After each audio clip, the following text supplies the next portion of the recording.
안녕하세요. 믿음목장의 이혜연 집사입니다. 더 내려놓음 2부 8장 두 번째 이야기를 시작하겠습니다. 몽골 국제대학의 고난 가운데 역사하신 하나님. 하나님께서 어려움이나 문제를 허락하시는 이유 중 하나는 우리가 성장하도록 축복하기 위해서다. 나 역시 몽골 국제대학교 사역 중 고난이 때로 변장한 축복임을 경험했다. 몽골 국제대학교에서 개교 이래 처음으로 몽골 교직원과 국제 사역자들이 다 함께 모여 개강 예배를 드렸다. 그전에는 외부의 눈치를 보느라 다 같이 모여서 예배를 드리지 못했다. 학교의 종교적 색채를 경계하는 정부 방침 때문이었다. 그날 아침 예배를 준비하며 기도하는 가운데 나는 하나님의 깊은 만지심을 느꼈다. 하지만 예배가 끝날 무렵 머리가 지끈거리면서 영적 전쟁을 예감했다. 이 현상은 몽골에서 사역하며 자주 경험한 것이다. 예배 사회를 마치며 나는 자, 오늘의 전투를 치르러 갑시다 라고 말했다. 그리고 얼마 못되어 우리는 진짜 치열한 영적 전투를 맞이했다. 학교 연맹이 사주하여 동원한 수십 명의 건장한 사람들이 학교로 들이닥쳤다. 그들은 대학교 교무실을 폐쇄하고 교실의 학생들을 강제로 불러내 강당으로 모이게 했다. 학생들, 특히 1학년들을 선동하여 등록금 인상이 부당하다는 사실을 시위하도록 한 것이다. 학교에서는 올해 물가 인상률을 반영하여 등록금을 10% 인상을 했다. 1학년의 경우 등록금 액수가 가장 많았다. 입학금을 포기하여 1년에 850불이 된다. 포함하여 1년에 850불이 된다. 몽골의 일반 대학교 등록금의 1.5배나 되는 금액이다. 그러나 외국인이 영어로 가르치는 학교로 치자면 몽골 국제대학교의 등록금은 몽골은 물론 아마 세계에서도 가장 쌀 것이다. 학교의 등록금 의존율은 28%에 불과하다. 자비량으로 온 교수, 사역자의 월급까지 계산에 넣을 경우 등록금 의존율이 더 떨어진다. 나중에 알고 보니 이 학생연맹은 공산당 우산 아래에 있는 정치행동대였다. 공산당 정치인들 중에는 이 학생단체장 출신들도 많다고 들었다. 이 집단은 공산당 정치인에게 성장하는 관문 역할을 하고 또 공산당 국회의원 선거에서 전위부대 역할도 하기 때문에 그 위세가 당당했다. 이 학생연맹을 두려워한 보통의 사립대학들은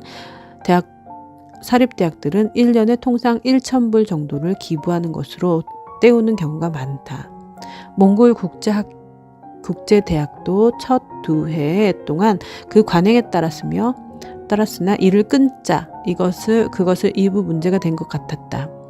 전에 들은 바로는 이 단체가 불법 자금 운용과 관련 하부 조직으로부터 비난을 받자 그것을 무마하기 위해 외부 투쟁을 강화하기로 결정했는데 그 표적 중 하나가 외국계 대학인 몽골 국제대학이라는 것이다.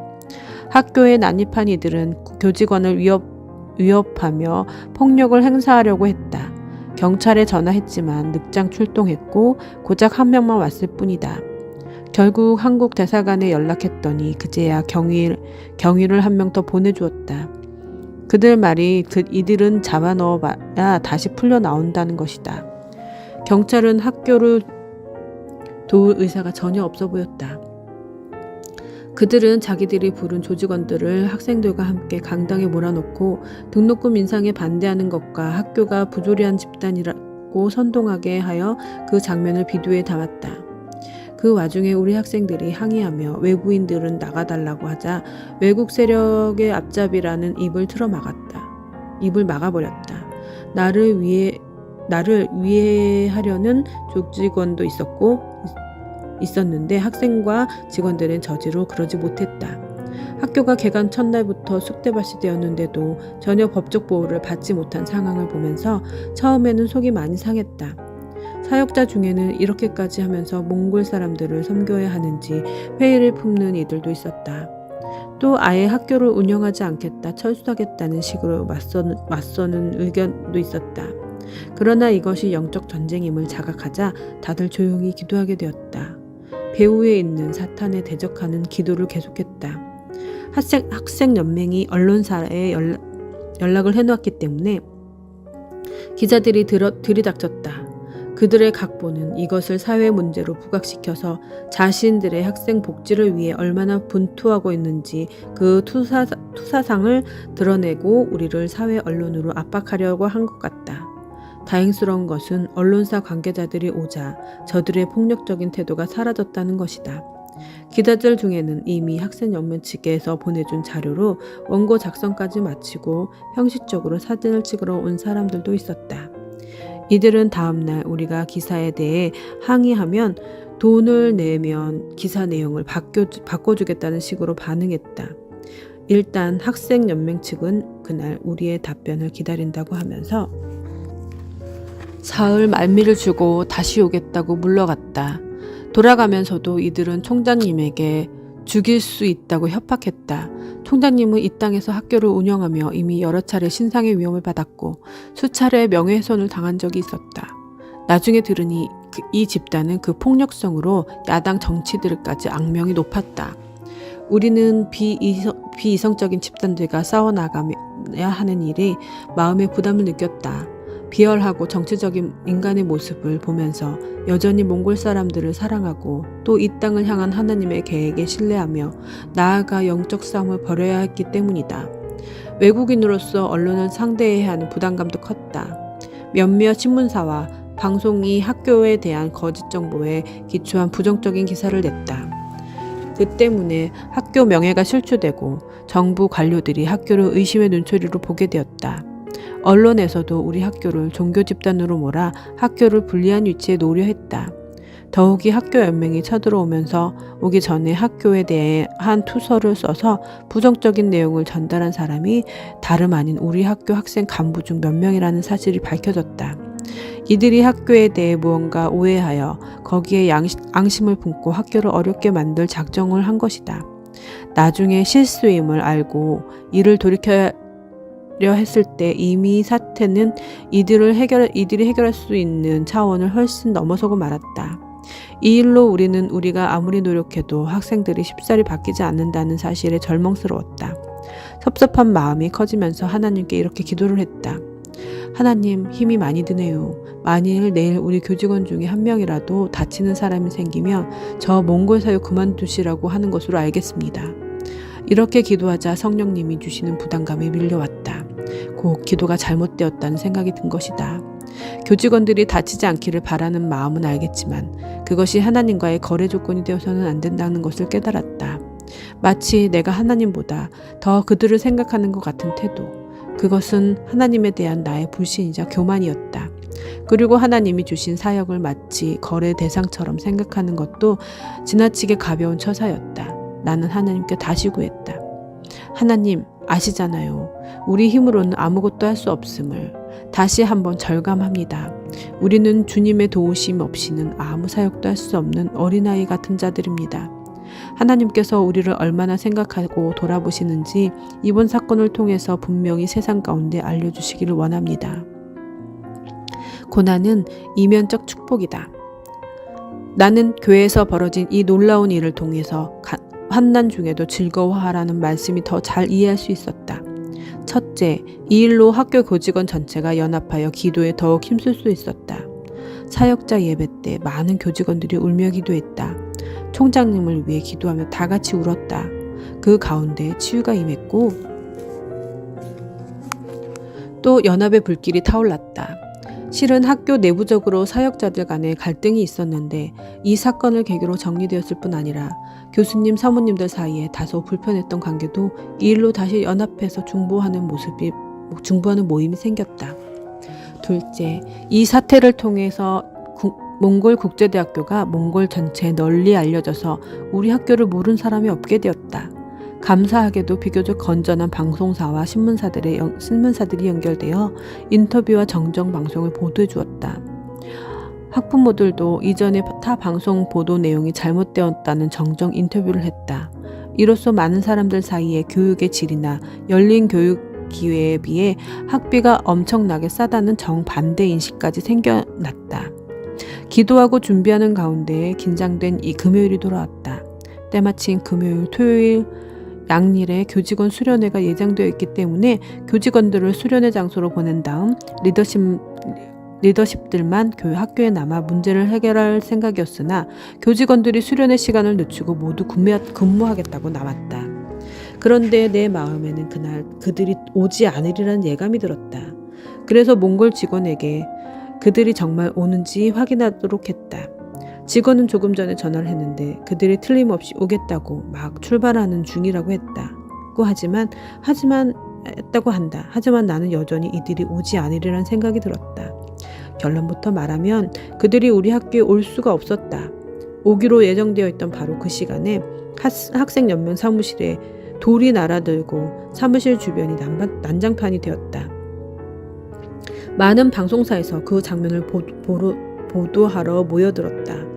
연맹 간부들이 학생들의 기차표 할인 혜택을 회원들에게 전부 돌리지 않고 일부 횡령한 사실이 밝혀지면서 성난 회원들의 항의로 학생연맹이 어려움을 겪게 된 것이었다. 특별히 국립농과대학에서 학장을 감금하고 학교 유리창을 깨고 폭력을 행사한 것이 문제가 되어 그 학교 학생들이 연맹 사무실을 난장판으로 만들었다.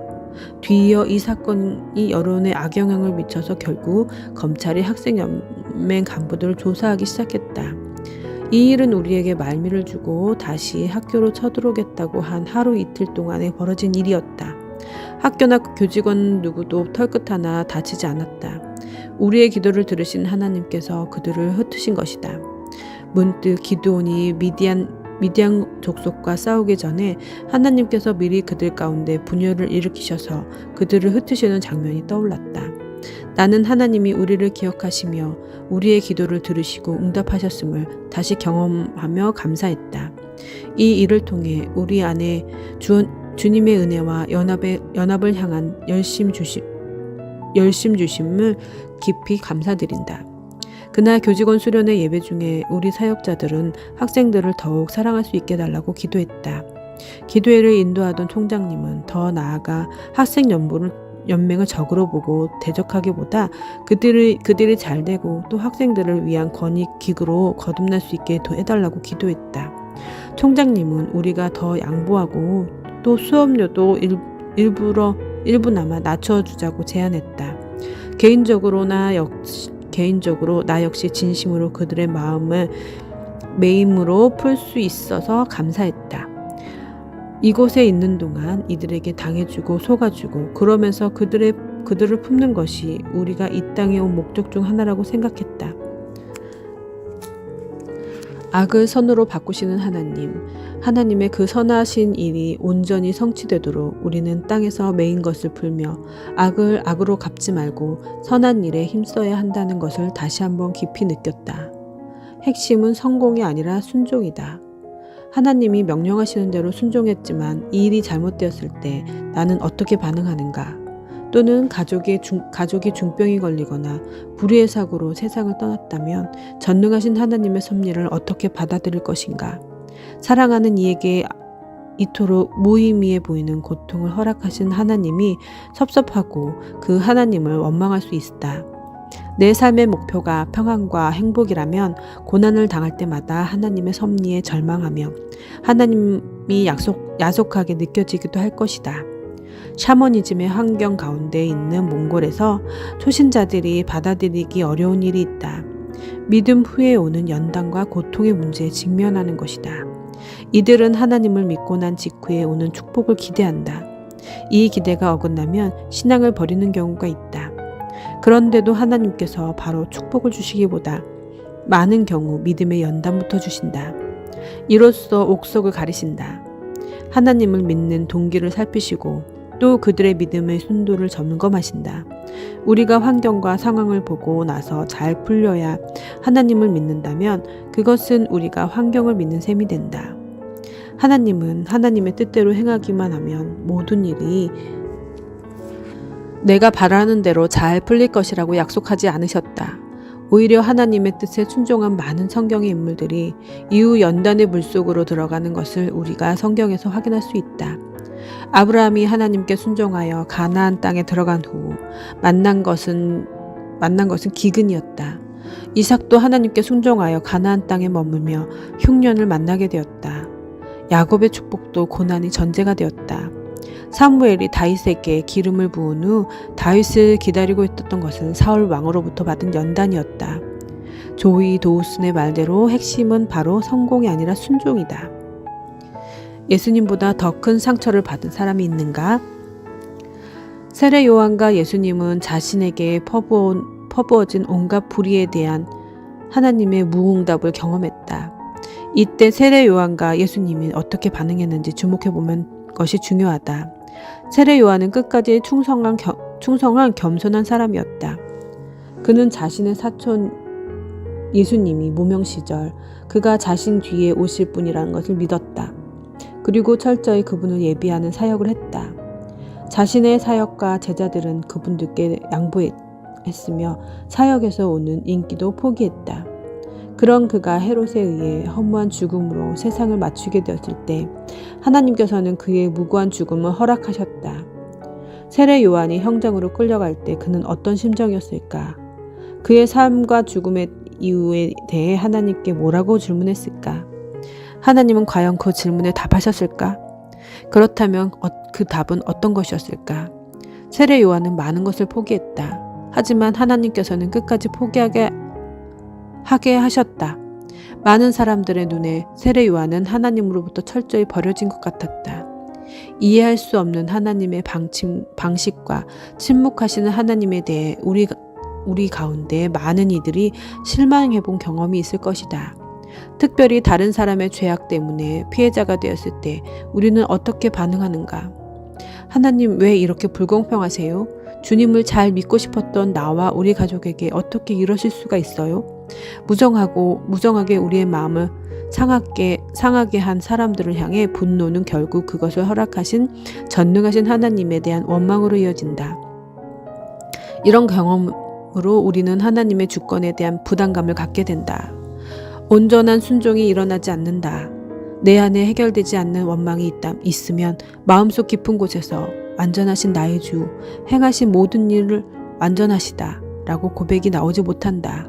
세례 요한이 무고한 죽음은 결국 예수님의 삶을 통해서만 온전히 해석할 수 있다. 왜냐하면 그의 삶은 예수님의 죽음을 예표하는 삶이었기 때문이다. 예수님 역시 십자가에서 하나님으로부터 철저하게 버려진 듯 상황이 들어가셨고 그 가운데 죽으셨다. 예수님께서 나의 하나님 어찌하여 나를 버리셨나이까 라는 시편의 말씀으로 하나님께 질문했을 때 예수님은 철저한 하나님의 침묵과 외면을 경험하셔야 했다. 예수님은 인간의 고통과 이해할 수 없는 모든 상황을 고스란히 온몸으로 겪으시며 그 저주를 다 받으셨다. 하나님 스스로 그 모든 고통의 짐을 다 받으셨다. 하나님은 당신의 아들이 십자가에서 고통 가운데 외치는 그 소리에 응답하지 않으심으로써 우리에게 침묵하신 이유가 있었음을 설명하셨다. 이것이 수없이 억울한 아픔을 겪어야 했던 사람들에 대한 위로가 된다. 미국의 1.5세 청소년들을 대상으로 집회에서 말씀을 전하는 가운데 상처받은 청년들의 마음이 느껴졌다. 그때 주님의 말씀을 듣고 나는 담대히 그 상처를 건드릴 수 있었다. 나는 이렇게 말했다. 이 가운데 예수님보다 더 큰 상처를 받은 사람이 있습니까? 고난을 낭비하지 말라. 욥은 이해할 수 없는 고난 가운데 처했던 인물이다. 욥은 하나님이 인정하시는 의인이었다. 행위가 선한 사람이었다. 그에게 어느 날 극심한 고통이 찾아오기 시작한다. 욥은 경건한 사람이었기 때문에 하나님을 원망하는 말을 하지 않았다. 하지만 원인을 알 수 없는 고통 중 대답지 않으시는 하나님에 대한 의심과 서운함이 생겼다. 그의 아내는 차라리 하나님을 저주하고 죽어버리라고 말했다. 먼 곳으로부터 친구들이 찾아왔다. 그들이 욥의 고난을 받은 이유가 숨긴 죄 때문이라고 말하며 죄를 회개하도록 권했다. 그러나 욥은 아무리 생각해도 고난에 합당한 죄가 생각나지 않았다. 알 수 없는 죄를 회개할 수 없는 노릇이었다. 그 가운데 주님이 찾아오셨다. 하나님은 누가 옳다고 말씀하시지 않았다. 욥이 고난을 받는 이유에 대해 그것이 하나님께서 사탄과 내기를 했기 때문이라고도, 욥이 죄를 지었기 때문이라고도, 그가 의인이기는 하지만 다른 이유가 있었다고도 말씀하지 않으셨다. 하나님은 다른 것을 말씀하셨다. 욥기 38장부터 40장에 이르기까지 하나님의 물으신 핵심은 다음과 같았다. 내가 이 세상을 창조하고 움직이는 나를 이해할 수 있는 존재냐? 내가 나를 이해할 만큼 능력을 갖추었느냐? 이 내용은 변박하려는 자의 전능자와 다투겠느냐? 하나님과 변론하는 자는 대답할지니라. 라는 욥기 40장 2절에 요약된다. 여기서 우리는 우리의 기대대로 움직이지 않으시는 불가해한 하나님을 만나게 된다. 우리는 하나님의 뜻을 온전히 이해할 수 없는 존재이다. 그렇기 때문에 우리에게 주어지는 고통의 이유 역시 다 알 수는 없다. 욥이 자신이 받는 고통의 이유를 다 이해할 수는 없지만 하나님의 주권을 신뢰하게 되었고, 그때 그의 상함이 치유되고 하나님을 새롭게 경험하게 되었다. 이 연단의 과정에서 욥은 주님을 신뢰하며 더욱 새롭게 주님을 만나 변화되었다. 내가 주께 대하여 귀로 듣기만 하였사더니 이제는 눈으로 주를 배움나이다. 라고 고백하게 되었다. 하나님은 지혜가 부족한 우리의 방식대로 움직이지 않으신다. 때문에 더 신뢰할 만한 분이시다. 하나님은 우리를 사랑하시고 우리의 세계를 통치하신다. 욥기의 교훈은 우리 주님을 신뢰하는 가운데 현재의 상황을 허락하신 이유를 밝혀주실 때까지 인내로 기다리는 것이다. 이것이 현재 우리가 받는 고난을 낭비하지 않는 비결이다. 내가 몽골에서 경험한 바로 위기의 고난이야말로 하나님이 우리에게 가장 강력하게 말씀하시는 순간이다. 주님은 때로는 침묵을 통해서 또 우리에게 중요한 메시지를 전달하신다. 우리는 우리가 겪는 모든 고통을 다 이해하지 못할지도 모른다. 하지만 분명한 것은 우리가 이 세상을 떠나 하나님의 나라에서 하나님을 만날 때 하나님께서 우리의 눈물을 닦아주시리라는 점이다. 하나님 나라에 가기 전에 고통의 의미를 깊이 깨닫는 기쁨을 얻는 자도 있을 것이다. 하지만 어떤 사람은 아마 하나님을 뵙고 나서야 우리가 겪어야 했던 고통의 진정한 의미를 깨닫고 그 고통마저 감사하게 될 것이다.